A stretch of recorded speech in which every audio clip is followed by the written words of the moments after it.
ግርዘት ከ13 እስከ 15 ዓመት ድረስ ባለ ጊዜ ውስጥ ነው ግርዘት የሚካሄደው። ከግርዘት በኋላ ለ6 ወር ስልጠና ያገኛሉ። ስልጠና በቤት ከተላላቆቻቸው ከወላጆቻቸው ካለፈ ዓመት ግርዘኞች ገዳሞጄ ይባላሉ። ከነሱ የቲዮሪ ስልጠና ይሰጣቸዋል። ከዛ 3 ወር 4 ወር ማዕከል አላቸው። የግርዘት ማዕከል ነቀታ ይባላል። እዛ ሄደው ከምንም ስራ ከምንም ትዕዛዝ ነፃ ሆኖ ይሄን ስልጠና ነው የባህል ስልጠና ነው የሴራ ስልጠና ነው የሚወስዱት። እሱን ጨርሰው ታሳስ መጨረሻ ላይ ሁሉቃ ብለው የመጨረሻ ሁሉቃ ማለት ገበያ ወጥቶ ህዝብ አይቶት ህዝብን በደንብ ተዋውቆ ገበያን ሰንጥቆ ማለፍ ማለት ነው። ከተለያየ ነቀታ የመጡ ከተለያየ ማዕከል የመጡ ማለት ነው። ሁለት ጎራ ላይ ተጠቃለው ይመጣሉ። ሁሉም ዞኑ ላይ ያሉት እነሱ ታረቁ ማለት ገበያ በሙሉ እልልታ ያቀልጣል። ታረቁ ግርዘኞች ተብለው የኖረብትን ጣዕም እያዜሙ ነው። ሃይ መንገሳ ሃይ ደቀንሳ ይላሉ። ይሄ ቾካዩ ፈጣኑ ደረሰ ምናምን እያሉ የሚጫወቱ የሴቶች አለ። ሌላው ለምሳሌ መናምቤ እያሉ ይጫወታሉ። አይወረሻን ይጫወታሉ። ሲባይን ይጫወታሉ። በሴቶች ነው።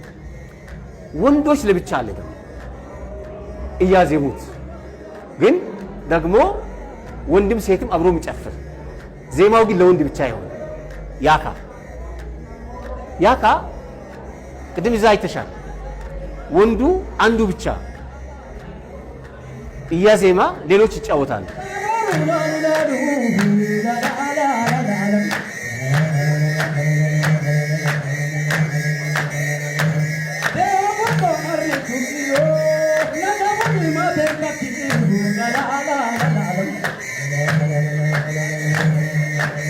የሴራ ስርዓት አንዱ አካል የሆነው የነቀታ ሴራ ወጣት ወንዶች ከተገረዙ በኋላ ለ6 ወራት በሚቆዩበት ጊዜ ስለ ሴራ ስርዓት፣ ስለ ሐላባ ታሪክ፣ ባህል፣ ቋንቋን፣ ጥበብን፣ ዕውቀትን፣ መሪነትን፣ ነገን መተንበይን ከተላላቆቻቸው በመማር ለቀጣይ ኃላፊነት ዝግጁ የሚሆኑበት ጭምር ነው።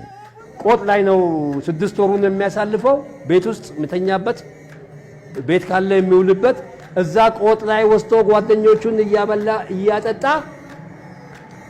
ከቤተ ዘመድ የሚቀርብለትን እንደ ቦርዴ፣ አይቤ፣ ወተት ምናምን ተሰብስቦ እየበሉ እየጠጡ ነው የሚያሳልፉ 6 ወር። ስለዚህ ሰውነቱ የፈረጠመ መሆን አለበት። ወዙ በቃ ምንጠባጠብ ወዝ ያለው መሆን አለበት። ያን ካደረገ ከጠንካራ ቤተሰብ ከሀብታም ቤተሰብ የመጣና በደንብ እንክብካቤ የተደረገለት ነው ስለሚባል ከታጠበ ተመልሶ ነጭ ስለሚሆን አይታጠበውም። ይሄ በዛን ጊዜ የነበረ እንትን ነው። ጨርሶ የሚወጣው በታሳስ መጨረሻው ሐሙስ ላይ ነው የሚጨርሰው እና ከልጅነት ወደ ዕውቀት ወደ አዋቂነት የሚገባበት ጊዜ ነው ማለት ነው። ከዛ በኋላ በማንኛውም ግጭቶች ላይ መፍትሄ ከሚሰጥ አካል ጋር ቁጭ ብሎ ኦገቴ ላይ ድምፁን ማሰማት ይችላል፣ አስተያየት መስጠት ይችላል፣ ምሰማውን ሊያቀርብ የሚችልበት ሙሉ ሰው ሆኗል። ትዳር መያዝ ይችላል ማለት ነው። ትግሉ የሆነ ታግሎ መጣል ምናምን አይነት አይደለም። ፍሬ ነገሩ በአቅም አድጎ በልጽጎ ሁሉን ነገር በዚህ አቅም ማሸነፍ፣ በዚህ ጋር ዓለም ማሸነፍና ማሸነፍ እንዳለ ጭምር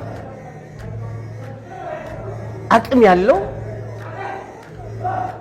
ሁሉ ነገር ማሸነፍ ይችላል፣ መስራት ይችላል፣ መለወጥ ይችላል፣ ማደግ ይችላል፣ ሮጦ መያዝ ይችላል፣ ሮጦ ማምለጥ ይችላል።